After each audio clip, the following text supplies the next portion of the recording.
Imaginez une femme qui semble avoir tout dans la vie. Une carrière stable, un mariage solide et l'admiration de beaucoup. Cependant, elle a attiré l'attention pour une raison qui allait bien au-delà de son charmant sourire et de sa personnalité charismatique. Sa présence a eu un impact, attirant l'attention et laissant une marque partout où il passait. Ce mélange de fascination et de curiosité signifiait que les gens autour de lui ne pouvaient s'empêcher de le remarquer. Mais la véritable histoire ici n'est pas ce que d'autres ont vu, mais ce qui se cachait derrière cette image parfaite. Si vous souhaitez découvrir comment cette femme qui semblait si sûre d'elle a trouvé sa véritable essence et son sens, abonnez-vous à la chaîne et suivez ce voyage inattendu de transformation et de connaissance de soi. Chaque matin, Éléonore se réveillait dans sa chambre au ton crème et gris perle, où même les rideaux en soie semblaient avoir été choisis pour refléter une élégance calculée. Sundressing, vast comme un appartement parisien, renfermé de collections entières de créateurs renommés. Chaque tenue, chaque accessoire avait été sélectionné avec une précision quasi chirurgicale pour maintenir cette image de réussite absolue qu'elle avait mis tant d'années à construire. Son mari, Thomas Dubois, dirigeait l'une des plus grandes entreprises de conseil en stratégie du pays. Leur couple faisait la une des magazines économiques et mondains, symbole d'une réussite sociale et professionnelle qui semblait accessible uniquement dans les contes de fées modernes. Les dîners qu'ils organisaient rassemblaient l'élite de la société, des politiques aux artistes, créant des connexions qui renforçaient leur position au sommet de la hiérarchie sociale. Pourtant, derrière les sourires parfaitement calibrés et les tenues impeccables, Éléonore portait un fardeau invisible. Chaque matin, face à son miroir en pied, elle observait son reflet avec une attention particulière, non pas par vanité, mais par nécessité. Cette routine quotidienne était devenue un rituel de survie, une façon de s'assurer que le masque qu'elle portait ne présentait aucune fissure. Les premiers signes d'insatisfaction se manifestaient subtilement. Parfois, au milieu d'un dîner mondain, alors que les conversations futiles tourbillonnaient autour d'elle comme des feuilles mortes dans le vent, Éléonore sentait une vague de vide l'envahir. Ces moments de déconnexion devenaient de plus en plus fréquents, comme si son âme cherchait désespérément à lui faire passer un message qu'elle n'était pas encore prête à entendre. Un jour, alors qu'elle participait à une énième réception caritative, Éléonore croisa le regard d'une femme âgée. Ce n'était pas le regard admiratif auquel elle était habituée, mais plutôt un regard rempli de compassion et de compréhension. Cette femme, Claire Martineau, une ancienne professeure de littérature à la retraite, s'approcha d'elle pendant que les autres invités se pressaient autour du buffet. « Vous semblez porter le poids du monde sur vos épaules, ma chère », lui dit Claire avec une douceur désarmante. Ces simples mots, prononcés sans jugement, touchèrent Éléonore plus profondément qu'elle ne l'aurait imaginé. Pour la première fois depuis des années, quelqu'un semblait voir au-delà du vernis social qu'elle avait si soigneusement appliqué. Cette rencontre déclencha une série de réflexions qui, telles des ondulations à la surface d'un lac paisible, commencèrent à perturber la tranquillité apparente de sa vie. Les questions qu'elle avait si longtemps réprimées commencèrent à remonter à la surface. Qui était-elle vraiment sous ces couches de perfection?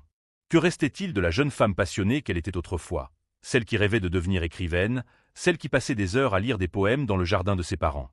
Les semaines qui suivirent furent marquées par une agitation intérieure croissante. Éléonore commença à observer sa vie comme si elle en était spectatrice. Les déjeuners entre amis lui apparaissaient soudain comme des performances théâtrales où chacune jouait un rôle soigneusement répété. Les conversations tournaient invariablement autour des mêmes sujets. Les dernières tendances en matière de mode, les potins mondains, les investissements immobiliers. Un soir, alors qu'elle rangeait d'anciennes boîtes dans le grenier, elle tomba sur un carton rempli de ses journaux intimes d'adolescente. Les pages jaunies contenaient les rêves et les espoirs d'une jeune fille qui croyait en la magie de la vie. Elle passa la nuit entière à les relire, laissant les larmes couler librement pour la première fois depuis des années. Cette découverte agit comme un catalyseur. Le lendemain matin, au lieu de suivre sa routine habituelle, Éléonore se rendit dans une petite librairie du centre-ville qu'elle avait toujours admirée de loin. L'odeur des livres anciens, le calme qui régnait entre les rayonnages, tout lui rappelait ce qu'elle aimait autrefois. La propriétaire, une femme aux cheveux gris et au sourire bienveillant, l'accueillit comme si elle l'attendait depuis toujours. « Les livres ont cette capacité unique de nous ramener à nous-mêmes », lui dit la libraire en lui tendant un roman. Celui-ci parle d'une femme qui redécouvre sa voix intérieure. Peut-être vous parlera-t-il. Le livre en question, Le chant des âmes silencieuses, devint le compagnon de ses nuits solitaires. Pendant que Thomas était en déplacement professionnel, Éléonore se plongeait dans cette histoire qui résonnait étrangement avec la sienne. Chaque page tournée était comme un pas de plus vers une vérité qu'elle commençait à peine à entrevoir. La transformation qui s'opérait en elle ne pouvait plus rester invisible. Lors d'un dîner particulièrement important, alors que Thomas présentait leur projet de vacances aux Maldives, Éléonore resta silencieuse. Son mari la regarda avec inquiétude, peu habitués à ce comportement qui dérogeait à leur chorégraphie sociale habituelle. « Tu vas bien ?»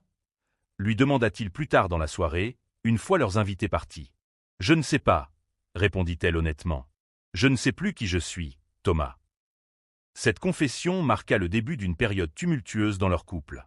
Thomas, habitué à résoudre les problèmes avec des solutions concrètes, proposa immédiatement des vacances prolongées, un nouveau projet de rénovation pour la maison, même un changement de ville.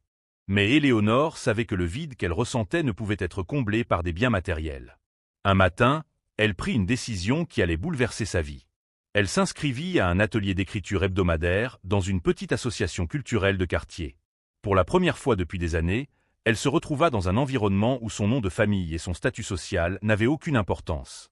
Seuls comptaient les mots qu'elle couchait sur le papier, les émotions qu'elle parvenait à transmettre. L'animatrice de l'atelier, Sarah, une femme d'une cinquantaine d'années au style bohème assumé, devint rapidement une confidente. Elle encourageait Éléonore à explorer ses zones d'ombre, à transformer ses doutes et ses peurs en matière créative. Peu à peu, les textes d'Éléonore commencèrent à refléter sa quête intérieure, son désir de s'affranchir des attentes des autres. Cette nouvelle passion eut un effet inattendu sur sa vie sociale. Certaines de ses amies prirent leur distance, mal à l'aise face à ce changement qu'elles ne comprenaient pas. D'autres, en revanche, commencèrent à se confier à elle, partageant leurs propres doutes et questionnements. Éléonore réalisa que derrière chaque façade parfaite se cachaient des fêlures similaires aux siennes. Thomas, de son côté, oscillait entre inquiétude et incompréhension. Un soir, alors qu'Éléonore lui lisait un de ses textes, il l'interrompit brusquement. « Je ne te reconnais plus, Éléonore. Qu'est-ce qui ne va pas dans notre vie?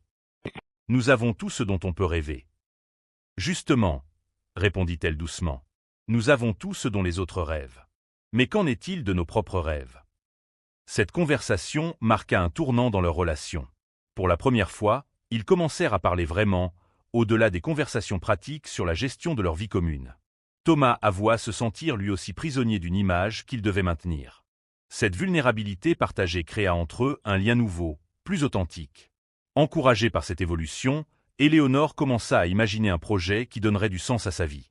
Elle voulait créer un espace où les gens pourraient se reconnecter avec leur créativité, leur essence. Avec l'aide de Sarah et le soutien financier de Thomas, elle transforma une ancienne maison en centre culturel et artistique. Le « Jardin des possibles », comme elle le nomma, devint rapidement un lieu unique où se côtoyaient artistes émergents et amateurs passionnés. Éléonore y organisait des ateliers d'écriture, des lectures de poésie, des expositions. L'endroit attirait des personnes de tous horizons, unies par leur désir de vivre une vie plus authentique. Sa transformation personnelle commença à inspirer d'autres femmes de son ancien cercle social. Certaines se mirent à explorer leurs passions oubliées, d'autres osèrent enfin exprimer leurs doutes et leurs aspirations. Le « Jardin des possibles » devint un catalyseur de changement dans la communauté. Thomas, initialement sceptique, fut surpris par l'impact du projet. Voir sa femme s'épanouir dans ce nouveau rôle changea sa perspective sur le succès et l'accomplissement. Il commença à passer plus de temps au centre, participant aux événements, découvrant une nouvelle façon de voir le monde. Un an après l'ouverture du centre, Éléonore publia son premier recueil de nouvelles, Les Masques brisés. Le livre, qui explorait les thèmes de l'authenticité et de la transformation personnelle, toucha de nombreux lecteurs. Les critiques saluèrent sa sincérité et sa capacité à mettre des mots sur des émotions universelles. Lors de la soirée de lancement, entourée de sa nouvelle communauté et de ceux qui l'avaient soutenu dans sa transformation, Éléonore réalisa à quel point sa vie avait changé. Son apparence n'était plus au centre de l'attention, c'était sa voix qui captivait désormais les gens. Claire Martineau, la femme qui avait déclenché cette transformation par une simple observation lors de cette soirée caritative, était présente au lancement. Les deux femmes s'étreignirent longuement, partageant une compréhension silencieuse de l'importance des chemins qui mènent à soi-même. La vie d'Éléonore n'était plus parfaite, selon les standards de son ancienne existence, mais elle était infiniment plus riche. Les rides d'expression qui commençaient à marquer son visage témoignaient des rires sincères et des émotions authentiques qu'elle s'autorisait enfin à vivre pleinement. Son mariage avec Thomas s'était transformé en une relation plus profonde, basée sur une compréhension mutuelle et un respect de leurs individualités. Ensemble, ils apprenaient à équilibrer leurs obligations sociales avec leurs aspirations personnelles. Le « Jardin des possibles » continuait de grandir, attirant des personnes en quête de sens de toute la région. Éléonore y passait la majorité de son temps, guidant d'autres dans leur propre voyage vers l'authenticité. Elle avait appris que la vraie liberté ne résidait pas dans la perfection, mais dans l'acceptation de ses imperfections. Les matins avaient une saveur différente désormais. Le rituel du miroir n'était plus un exercice d'autocritique, mais un moment de gratitude. Éléonore regardait son reflet avec bienveillance, reconnaissante pour le chemin parcouru et curieuse de celui qui restait à explorer. Sa transformation avait créé des ondulations bien au-delà de sa propre vie. D'autres femmes, inspirées par son exemple, commençaient leur propre voyage de déco. Uvert. Le « jardin des possibles » était devenu un symbole d'espoir, une preuve vivante qu'il n'est jamais trop tard pour changer de direction. Un jour, alors qu'elle animait un atelier d'écriture, une participante lui demanda si elle regrettait parfois sa vie d'avant. Éléonore prit un moment pour réfléchir avant de répondre. La perfection que je poursuivais était comme une cage dorée. Elle était belle à regarder, mais elle m'empêchait de voler. Aujourd'hui, je préfère avoir les ailes un peu froissées, mais être libre d'explorer qui je suis vraiment. Cette réponse résumait parfaitement son parcours. La vraie richesse, elle avait découvert, ne résidait pas dans les apparences ou les possessions, mais dans la capacité à être authentiquement soi-même et à inspirer les autres à faire de même. L'histoire d'Éléonore continuait de s'écrire, non plus selon les attentes des autres, mais au rythme de ses propres découvertes et aspirations. Elle avait appris que la vie n'était pas un spectacle à produire pour les autres, mais une aventure personnelle à vivre pleinement. Dans les quartiers huppés de la ville, sa villa restait un point de repère, mais elle n'était plus un symbole de perfection sociale. Elle était devenue un lieu de rassemblement, un espace où les masques pouvaient tomber et où les vraies conversations pouvaient commencer. Thomas et elle avaient transformé leur jardin en un espace accueillant, moins formel, où ils organisaient désormais des soirées de lecture sous les étoiles. Les conversations y étaient plus profondes, plus authentiques, et les rires plus sincères. Le soir, quand elle se promenait dans les allées du « jardin des possibles », Éléonore ressentait une paix profonde. Elle avait trouvé sa voie, non pas en suivant les attentes de la société, mais en écoutant la voix de son cœur. Chaque pas dans ces allées lui rappelait le chemin parcouru, chaque fleur qui s'épanouissait semblait refléter sa propre renaissance. Les années passèrent, et le « jardin des possibles » devint bien plus qu'un simple centre culturel. Il se transforma en un véritable mouvement, un phare pour tous ceux qui cherchaient à se reconnecter avec leur essence profonde. Des ateliers de développement personnel s'ajoutèrent aux activités artistiques, créant un écosystème unique où l'art et la croissance personnelle s'entremêlaient harmonieusement. Éléonore développa un programme spécial appelé « Les chemins de l'authenticité », une série d'ateliers qui accompagnaient les participants dans leur propre voyage de transformation. Ce programme, qui durait 3 mois, combinait écriture créative, méditation et travail sur soi. Les résultats étaient souvent spectaculaires. Des femmes et des hommes qui entraient avec des épaules voûtées par le poids des attentes sociales en ressortaient le regard brillant, prêts à embrasser leur véritable nature. L'impact de son travail commença à attirer l'attention des médias nationaux. Des magazines qu'il avait autrefois présentés comme l'épouse parfaite d'un homme d'affaires s'intéressaient maintenant à sa philosophie de vie et à son approche de l'épanouissement personnel. Elle acceptait ses interviews avec une nouvelle assurance, parlant avec passion de l'importance de l'authenticité dans un monde obsédé par les apparences. Thomas, qui avait accompagné sa transformation avec un mélange initial de scepticisme et d'inquiétude, était devenu son plus fervent supporter. Il avait lui-même entrepris un voyage de transformation, réalisant que le succès professionnel ne suffisait pas à donner un sens à la vie.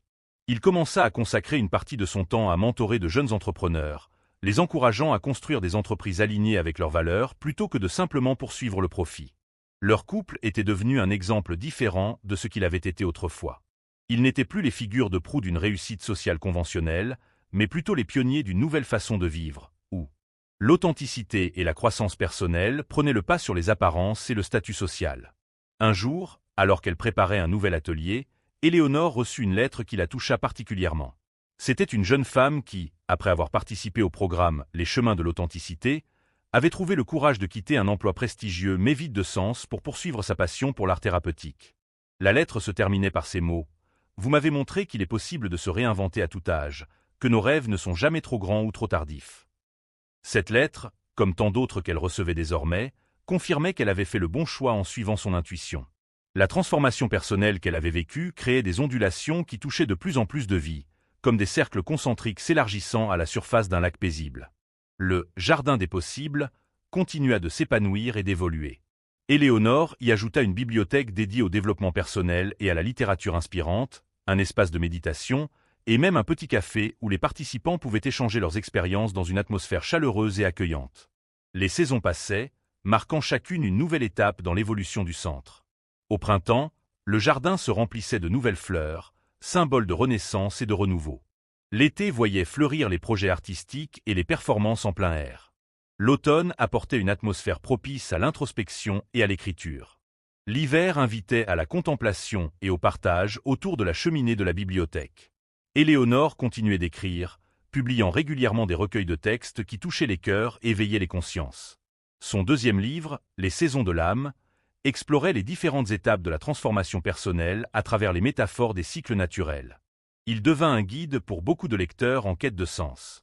Sa relation avec Thomas s'était approfondie d'une manière qu'elle n'aurait jamais imaginé possible. Leur conversation du soir, autrefois centrée sur les obligations sociales et les apparences, explorait maintenant les questions fondamentales de l'existence, leurs rêves les plus profonds, leurs doutes et leurs espoirs. Ils avaient appris à danser ensemble un nouveau type de danse, où chacun pouvait être pleinement lui-même tout en soutenant l'autre dans son évolution. Le Jardin des possibles devint un modèle, inspirant la création d'autres centres similaires dans différentes villes.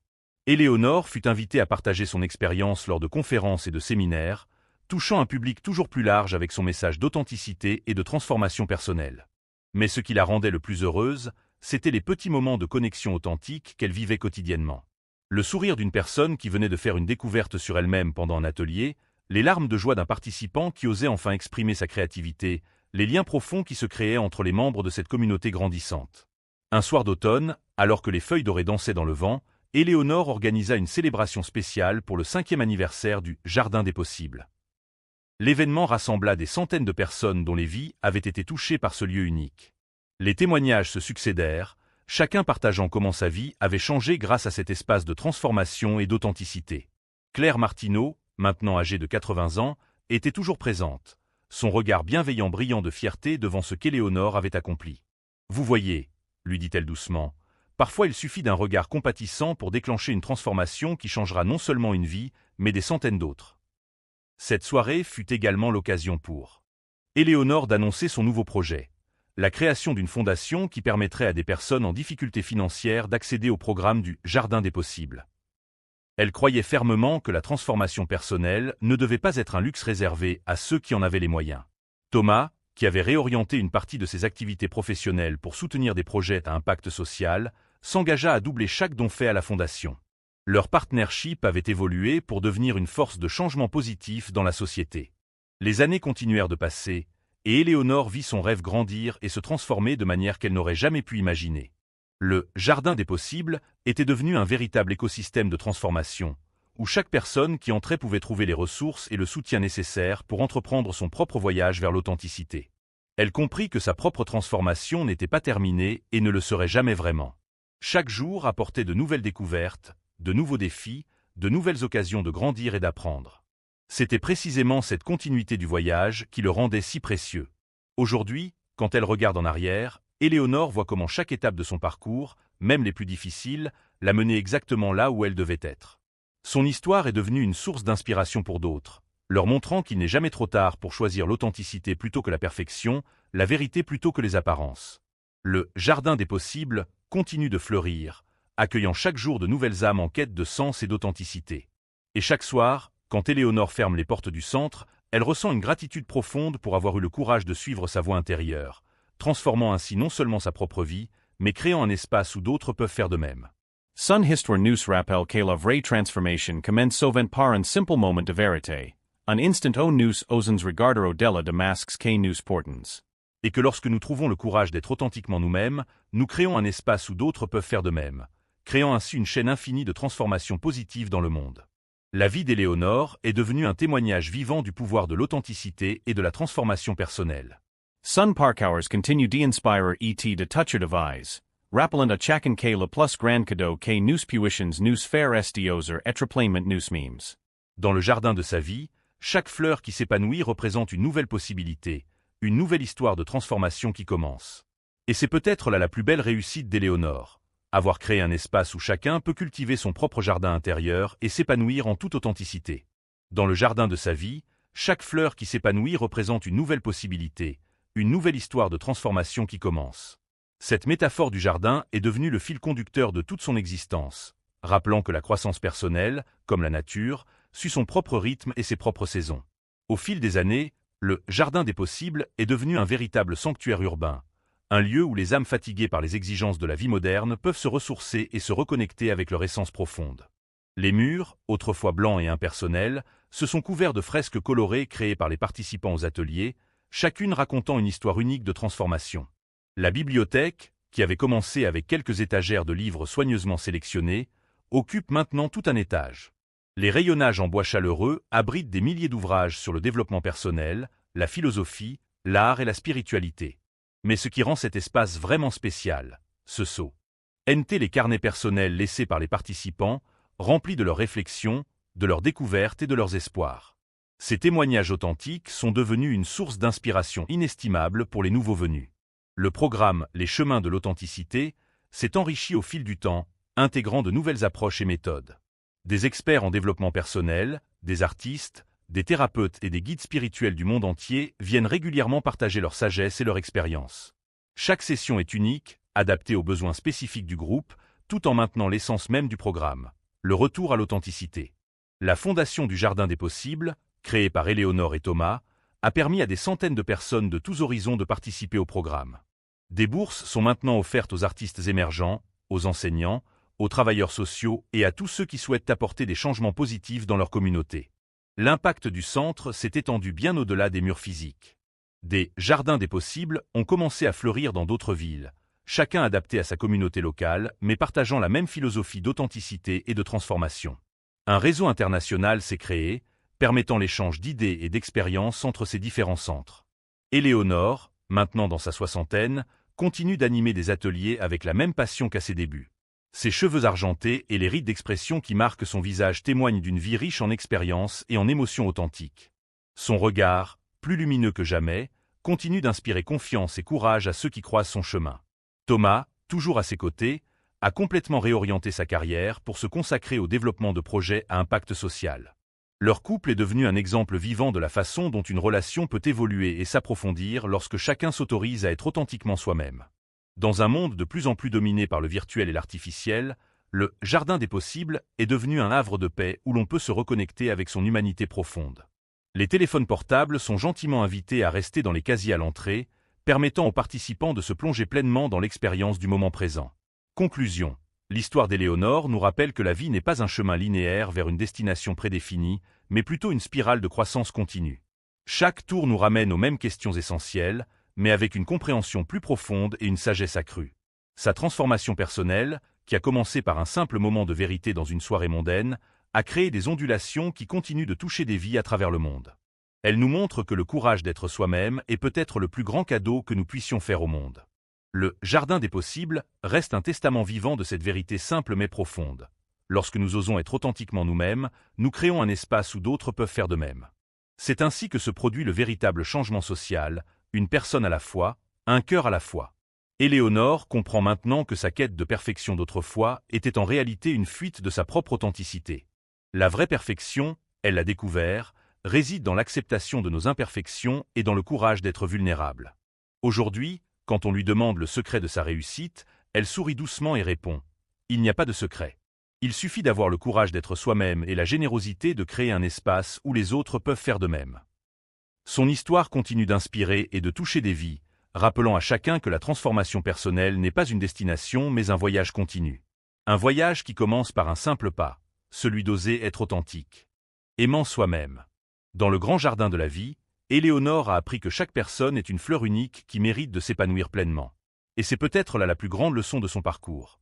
Notre vraie nature, comme une graine qui attend le bon moment pour germer, contient déjà tout le potentiel de ce que nous pouvons devenir. Sa vie est devenue un témoignage vivant du pouvoir transformateur de l'authenticité, nous rappelant que lorsque nous osons être vraiment nous-mêmes, nous donnons inconsciemment la permission aux autres de faire de même. Et c'est ainsi que, une personne à la fois, nous pouvons créer un monde plus authentique et plus humain. Le Jardin des Possibles continue de fleurir, un témoignage vivant du fait que la plus grande aventure de notre vie est peut-être simplement celle de devenir pleinement nous-mêmes.